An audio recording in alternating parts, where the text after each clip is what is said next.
নমস্কার বন্ধুরা, আজকে যেই সাবজেক্টটা নিয়ে আপনাদের সামনে কথা বলবো আপনারা হয়তো সামান্য অবাকই হবেন, কিন্তু অনেক সময় এমন আমরা অজান্তে ভুল করে ফেলি যাতে পরে আমাদের বিবেক দংশন হয়।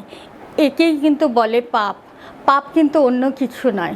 তাহলে এই পাপ কি করে আমরা খণ্ডন করব?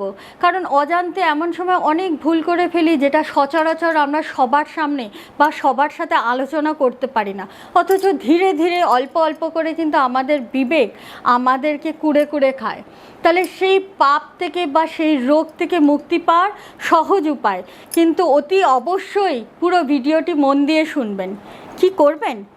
আখের রস নেবেন এবং আখের রসের সাথে সামান্য গোবিন্দভোগ চাল আর কালো তিল আর কিছুটা পরিমাণ জব দিয়ে শিবলিঙ্গে অর্পণ করুন, আর সাথে ধুত্রা ফুল ও যে কোনো একটি ফল মহাদেবকে অর্পণ করবেন।